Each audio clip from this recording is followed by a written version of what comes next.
बिस्मिल्लाहिर्रहमानिर्रहीम। स्टूडेंट, आज का जो हमारा लेक्चर है वो मैं आपको बताऊंगी कि इंटरवल एस्टिमेशंस क्या होता है। स्टूडेंट, ये तमाम चीज़ें क्योंकि आपके साथ डिस्कस हो चुकी हैं, लेकिन मेरे पास कुछ नोट्स हैं जो मैं आप सबके साथ शेयर करना चाह रही हूँ। इस वजह से ये वीडियोज़ जो हैं आपको बना के और आप लोगों के साथ शेयर कर रही हूँ और लगा रही हूँ। अब स्टूडेंट, हमारे पास क्या है कि इंटरवल जो एस्टिमेशन है वो क्या है। हमारे पास इंटरवल एस्टिमेशंस की कितनी सिचुएशंस हैं। हमने पढ़ा था कि जब नॉर्मल पॉपुलेशन हो, सिग्मा नॉन हो तो हम क्या लगाएंगे, जब नॉर्मल पॉपुलेशन हो, सिग्मा अननॉन हो तो क्या लगाएंगे, और जब नॉन नॉर्मल पॉपुलेशन और सिग्मा नॉन और अननॉन दोनों की सिचुएशन हो सकती है तो हमने कौन सा रूल फॉलो करने, कौन सा फार्मूला। ये तमाम चीज़ें जो हमारे पास हैं एस्टिमेशन का जो चैप्टर है उसमें मैं आपके साथ डिस्कस कर चुकी हूँ, जिसमें पॉइंट एंड इंटरवल एस्टिमेट से रिलेटेड एग्जांपल्स जो हैं और तमाम कॉन्सेप्ट जो हैं वो आपके साथ डिस्कस हो चुके हैं। अब स्टूडेंट, यहाँ जो कुछ नोट्स हैं वो सबसे पहले मैं आपके साथ शेयर करती हूँ कि population variance known then confidence interval क्या होगा, क्योंकि 3 सिचुएशंस मैंने अभी आपके साथ डिस्कस की। तो अगर पॉपुलेशन वेरिएंस नॉन हो तो फिर हमारे पास क्या होगा, सबसे पहले तो हम डिस्कस करते हैं। अब स्टूडेंट, इंटरवल एस्टिमेशंस क्या है, हम कहते हैं population variance known then confidence interval जो हमारे पास होगा वो हमारे पास होगा लाइक दिस, कि आपको सिग्मा स्क्वायर अगर मालूम होगा तो और नॉर्मल पॉपुलेशन होगी तो आपके पास ये वैल्यू होगी। अगर आपके पास नॉर्मल पॉपुलेशन है और आपके पास जो पॉपुलेशन वेरिएंस है वो अननोन है, देन कॉन्फिडेंस इंटरवल आपके पास एस स्क्वायर की सूरत में होगा। और अगर n लेस देन 30 है देन आपने t लगाना है। अगर n लेस देन 30 नहीं है देन z आएगा और आपके पास डिस्ट्रीब्यूशन z यूज़ होगी और सी एस स्क्वायर यूज़ होगा। अब स्टूडेंट, यहाँ हमारे पास कुछ एग्जांपल्स हैं जो हम सॉल्व करते हैं और हमें इसका डिफरेंस पता चलेगा कि हमने करना क्या।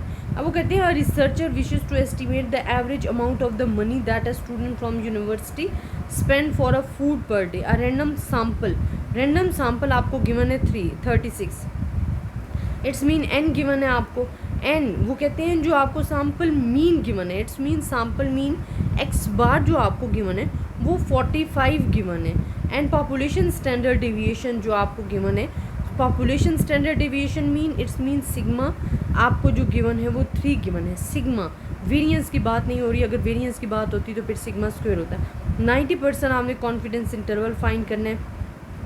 जब स्टूडेंट कॉन्फिडेंस इंटरवल की बात आ रही है तो इट्स मीन आपके पास क्या है, x bar plus minus Z alpha by 2 and sigma square under root sigma square divide by n आपके पास आ जाता है। अब क्योंकि हमारे पास जो वैल्यूज़ आ रही हैं अल्फ़ा की वो 0 क्योंकि 10 आपको गिवन था तो 10% का मतलब है कि आपको अल्फ़ा जो है 0.10 गिवन है। अब आपको क्योंकि अल्फ़ा बाई 2 चाहिए, आप अल्फ़ा से डिवाइड करोगे 2 को तो आपके पास 0.05 हो जाएगा। तो यहाँ पे हमने जो लिखा वो 0.05 है। टेबल वैल्यू आपने देखनी है, वैल्यूज़ पुट की हैं, उनको सॉल्व करने तो आपके पास lower confidence interval and upper confidence interval जो हैं वो आपको मिल जाएंगे। अब स्टूडेंट, अगर हमारे पास वैल्यूज़ सेम वैसी हैं लेकिन जो स्टैंडर्ड डेविएशन है वो आपके पास क्या गिवन है आपको कि sample mean is found to be 50 with the standard deviation is 2। अब सैम्पल मीन की बात हो रही है ना, तो सैम्पल मीन के बाद जो स्टैंडर्ड डेविएशन गिवन है इट्स मीन आपको एस स्क्वायर गिवन है एन आपको n जो है वो लेस देन 30 है, it's mean T distribution use हो रहा है। तो आप टी डिस्ट्रीब्यूशन का फार्मूला लगाओगे, क्योंकि टी डिस्ट्रीब्यूशन कहाँ लगती है, जब आपके पास जो सिग्मा होता है वो अननोन होता है और n लेस देन 30 होता है। आप वैल्यूज़ पुट करो, अपना आंसर लो, टू कॉन्फिडेंस इंटरवल आपके पास आ जाएंगे। सिर्फ और सिर्फ मेन चीज़ यहाँ पे क्या आ जाती है कि अपने अपने फार्मूलाज पे फोकस करना होता है कि मेन आपका फार्मूला कौन सा लगेगा, क्या यहाँ जी डिस्ट्रीब्यूशन लगेगी, क्या यहाँ टी डिस्ट्रीब्यूशन लगेगी। टी डिस्ट्रीब्यूशन के लिए आपने एक सिचुएशन याद रखनी है कि जब भी सिग्मा अननोन होगा और n लेस देन 30 होगा तो आपने टी डिस्ट्रीब्यूशन जो है वो लगानी है। इसी तरह स्टूडेंट, हम कहते हैं कि हमारे पास अगर रैंडम सैम्पल्स जो है 25 है और सैम्पल मीन जो है वो आपके पास क्या आ रहा है 50 आ रहा है x bar and standard deviation आपको गिवन है, it's mean sample standard deviation जो आपको गिवन है वो 2 गिवन है, क्योंकि आपको जो वैल्यूज़ गिवन है तमाम की तमाम वो आपको सैम्पल रैंडम सैम्पल्स के बाद दी गई। तो रैंडम सैम्पल्स के बाद आपको जितनी भी इंफॉर्मेशन दी जाएंगी वो आपके पास क्या होंगी, रैंडम सैम्पल्स की होंगी, इट्स मीन वो x बार या एस स्क्वायर होगा। आपने फार्मूलाज लगाया, इसमें वैल्यूज़ पुट किए और आंसर लेंगे। एंड डिग्री ऑफ फ्रीडम आपको पता है आपके पास क्या होती है, टी डिस्ट्रीब्यूशन में n-1 होती है। आपके पास जितने n होगी उसको -1 करोगे तो आपके पास वैल्यू आ जाएंगी, इट्स मीन आपके पास 24 आ जाएगा।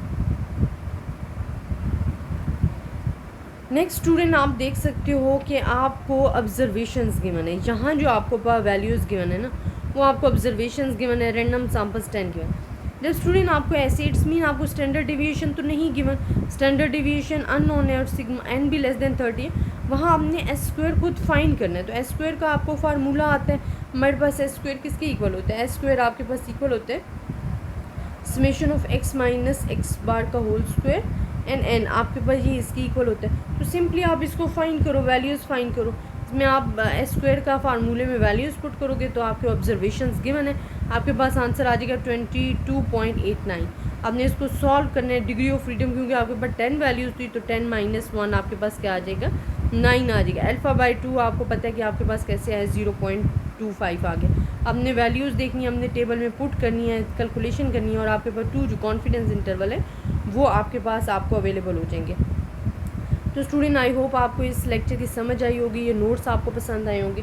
ये मैं ऑलरेडी आपके साथ थोड़े थोड़े करके डिस्कस भी कर रही हूँ, ऑलरेडी जितने भी नोट्स थे वो मैं आपके साथ शेयर भी कर चुकी हूँ।